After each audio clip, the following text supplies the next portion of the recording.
Sabah everybody and welcome back to the channel. Today we're going to check out the brand new Razer Leviathan version 2.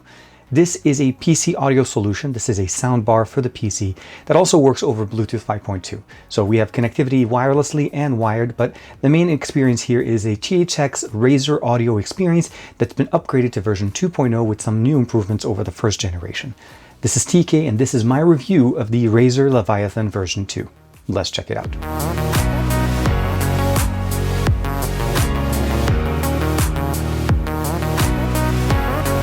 Like and subscribe and make sure you hit that bell icon so that you're always notified to whenever we have new videos on the channel. Now when it comes down to the packaging, everything comes in a very nice and very good looking box. We get the actual sound bar. We have two footings to be able to customize the position of the actual bar. We have obviously the cables as well as the subwoofer that's going to be sitting on the ground. And of course all the connectivity basically for power cable, USB-C connectivity to the PC, as well as the ability of actually connecting the sub cable that connects directly into the subwoofer. The overall experience is pretty straightforward. Setup is very simple. You connect it directly to the audio interface to your PC, and you're able to basically just enjoy the audio directly from the PC. No drivers needed to be installed out of the box. You can just play music right away. As far as what else we have or what else do we need, on your mobile phone, you do need to download two applications. There's the Chroma app as well as the Razer Audio app to be able to customize some of those experiences if you're connecting over Bluetooth 5.2.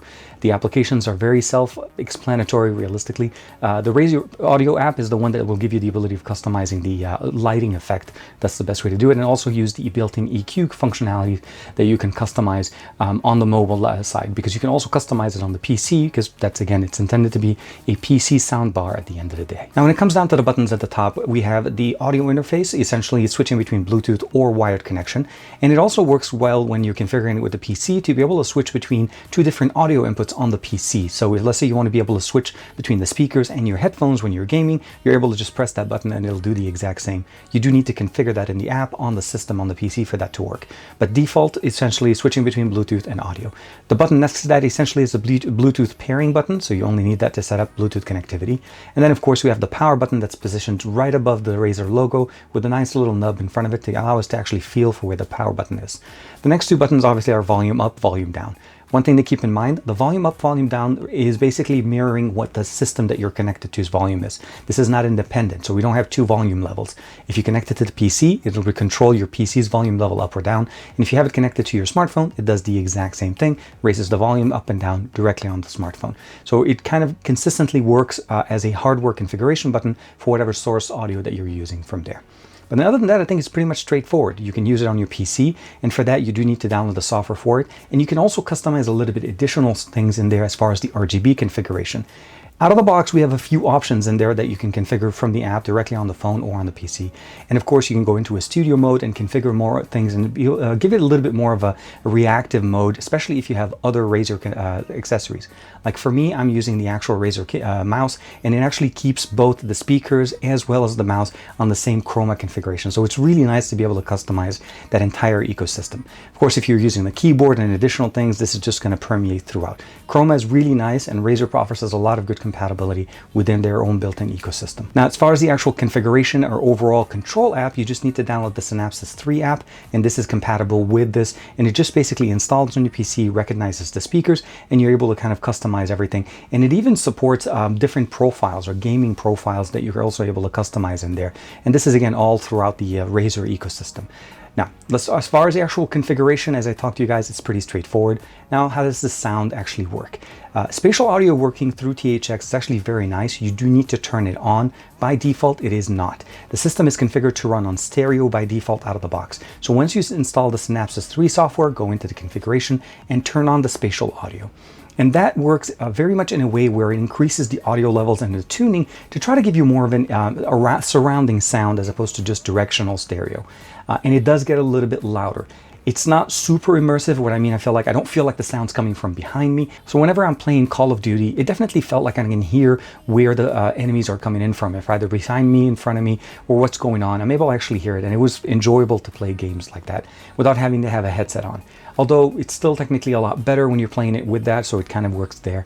When it came down to audio, the sound is absolutely fantastic. You can definitely get some really good bass in there. The sub can definitely provide some nice I was like thumping sound essentially with the music that you're listening to, of course depending on the volume level that you're using. So you're not really going to be disappointed in the audio quality coming in from either gaming or even just using it to listen to music, because I feel like that's where the best benefit.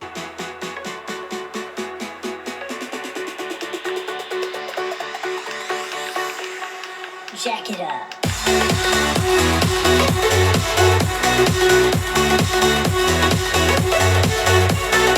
At the end of the day, would I recommend this to anybody looking to buying a PC speaker or basically a PC soundbar? The experience that you're getting here is definitely very different than independent speakers. They're not positioned to the right or left of you. You don't have to always kind of configure and run a wire between the two.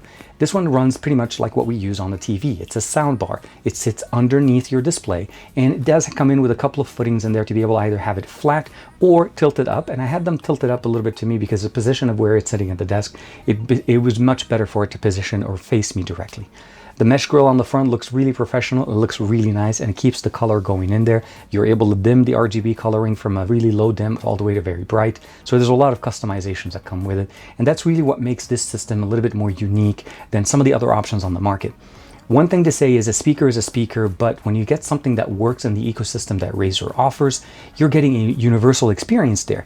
For me, my mouse automatically plugged into the same configuration in there, and as I was listening to music, the RGBs on my mouse were basically synced directly into the speaker. Now, obviously, they're both Razer products, and I think that's where the ecosystem kind of works well. So for that alone, I feel like this is worth it if you like to have synced RGB coloring between multiple devices, and of course, if you like using the headsets or other solutions from Razer, this is definitely going to fit perfectly into it.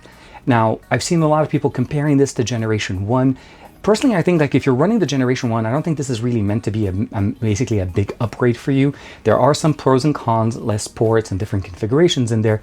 The THX audio is definitely very nice and it sounds really good. I enjoy listening to music on it, regardless if I'm listening to it either by playing games or in basically listening to music by itself. And of course, at the end of the day, if you just want great audio and great looking speakers on your PC, this is definitely going to do the job. It's intended for the PC, but works very well with mobile. Like and subscribe as usual. Thank you very much for the support. I hope you enjoyed this video. I'll see you in the next one.